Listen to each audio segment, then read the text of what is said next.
انس بن مالک رضی اللہ تعالیٰ عنہ فرماتے ہیں میں حاضر تھا جب ایک شخص آیا اور اس نے آ کے پوچھا حضور قیامت کب آئے گی؟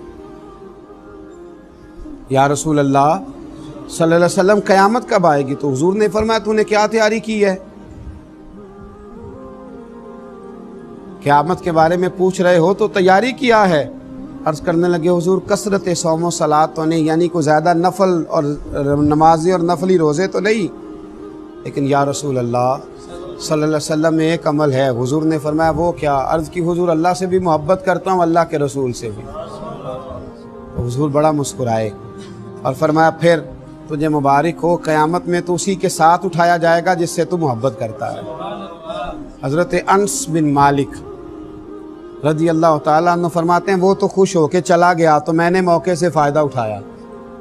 وہ تو خوش ہو کے چلا گیا، میں نے موقع سے فائدہ اٹھایا اور میں نے عرض کی یا رسول اللہ صلی اللہ علیہ وسلم میں اللہ سے بھی محبت کرتا ہوں، اللہ کے رسول سے بھی محبت کرتا ہوں، حضرت ابو بکر سے بھی اور حضرت عمر سے بھی محبت کرتا ہوں۔ تو محبوب کریم علیہ السلام نے فرمایا انس جن جن سے تم محبت کرتے ہو قیامت میں انہی کے ساتھ اٹھائے جاؤ گے، تم قیامت کے دن انہی کے ساتھ اٹھائے جاؤ گے، انہی کے ساتھ تمہارا حشر کیا جائے گا، انہی کے ساتھ تمہیں رکھا جائے، انہی کے ساتھ تمہارا قیامت کے دن ٹھکانہ ہوگا۔ تو حضرت انس بن مالک فرماتے ہیں ایک دن مجھے وہ خوشی ملی تھی جب میں نے کلمہ پڑھا تھا، اور ایک دن میں خوش ہوا تھا جب نبی پاک مدینے آئے، اور ایک میں خوش ہوا جس دن حضور نے یہ فرمایا کہ جو جس سے محبت کرتا ہے قیامت میں اسی کے ساتھ اٹھایا جائے گا۔ یہ میرے لیے مقام مسرت ہے۔ اچھے لوگوں کے ساتھ جب آپ دوستی کرتے ہیں تو دنیا میں بھی فائدہ ہوتا ہے اور آخرت میں بھی فائدہ ہوتا ہے اچھے لوگوں کے ساتھ، بلکہ ہمارے مشائخ نے تو لکھا ہے قبر بھی کسی اچھے کے ساتھ بن جائے تو فائدہ ہو جاتا ہے۔ کسی اچھے آدمی کی صحبت میں قبر ہو جائے اس کا بھی فائدہ ملتا ہے، اس کا بھی بھلا ہوتا ہے، اس کا بھی نفع نصیب ہوتا ہے، اس کے سبب بھی انسان پر رحمت کی جاتی ہے اگر پڑوس اچھا مل جائے۔ حضرت عبداللہ ابن مبارک رحمت اللہ علیہ کا پڑوسی تھا تو وہ مکان بیچنے لگا، غربت آ گئی، کوئی مجبوری بن گئی، انسان کئی دفعہ حالات کے ہاتھوں مجبور ہو کر کچھ کام کرتا ہے، تو وہ اپنا مکان بیچنے لگا۔ ایک صاحب سے اس نے سودا طے کیا تو 1000 دینار میں سودا ہو گیا۔ تو شخص کہنے لگا یہ 1000 دینار تو ہے مکان کی قیمت، گھر کی قیمت، زمین کی قیمت، ملبے کی قیمت، پر پتہ ہے میں تمہیں پڑوسی کون سا دے کے جا رہا ہوں؟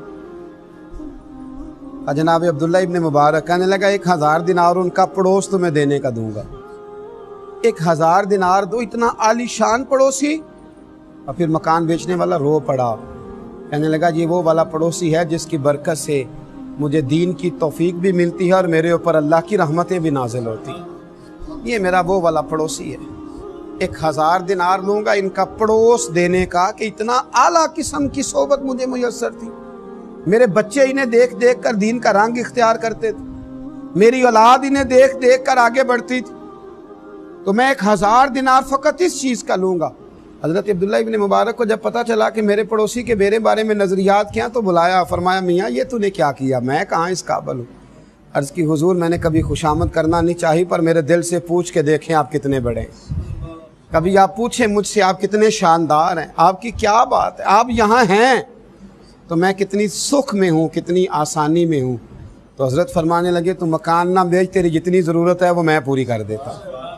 اچھی صحبتیں، اچھے پڑوسی، اچھے لوگ، اچھے، لیکن ہمارے ہاں قدر نہیں ہوتی، ہمارے ہاں قدر نہیں ہوتی، چراغ کے بالکل نیچے اندھیرا ہو جاتا، دور دراز سے آ کے لوگ فیض آور ہوتے ہیں، لیکن قرب و جوار والے اکثر بے فیض رہ جاتے ہیں، دور رہ جاتے ہیں، چونکہ ہم قدر نہیں کر پاتے۔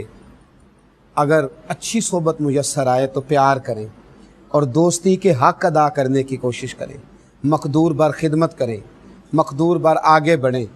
لوگ تلاش کرتے رہے وہ زمانہ، دیکھیں نا صحابی کس سے بنتا ہے؟ صحبت سے بنتا ہے، صحابی اچھی صحبت سے بنتا ہے، ان کو اچھی صحبت میسر آئی تو وہ صحابی بن گئے، اور جن کو اچھی صحبت میسر آئی صحابہ کی تو وہ تابعی بن گئے۔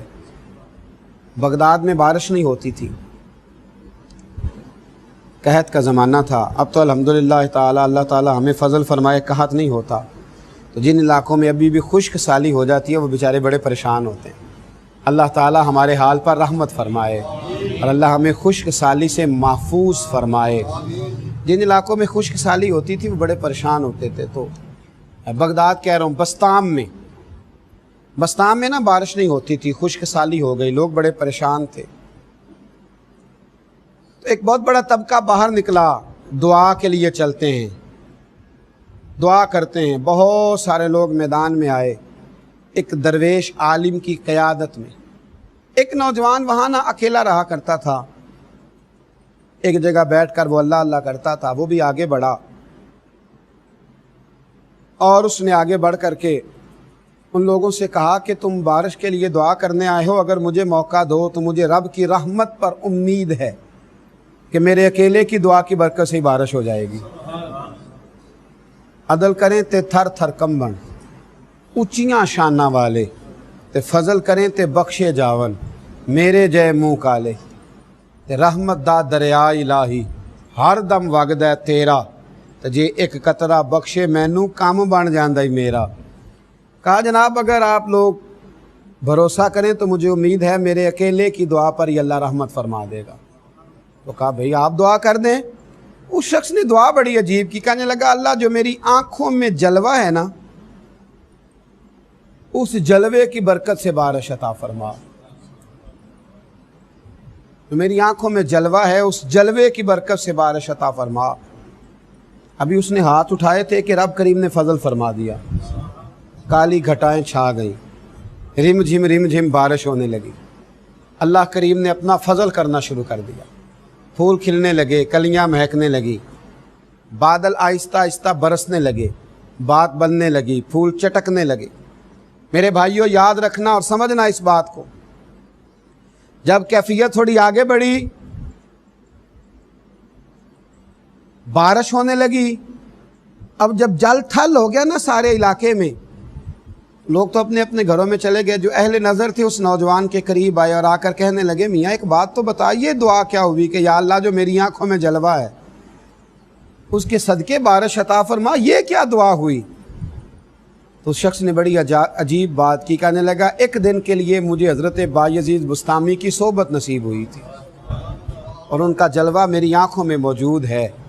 جب بڑی پریشانی ہوتی ہے نا تو میں اس جلوے کے وسیلے سے دعا مانگتا ہوں، اللہ اپنے فضل سے میری دعاؤں کو شرف قبولیت عطا فرماتا ہے۔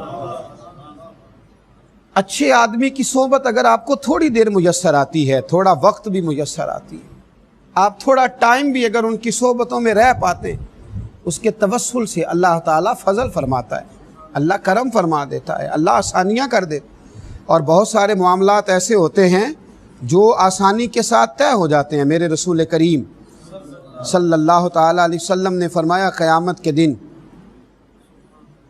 کوئی کسی کے بارے میں رب کریم کی بارگاہ میں اتنے ناز سے بات نہیں کرے گا، اتنی دل جمی اور دل سوزی سے بات نہیں کرے گا جتنی کچھ دوست اپنے دوستوں کے لیے بات کریں گے۔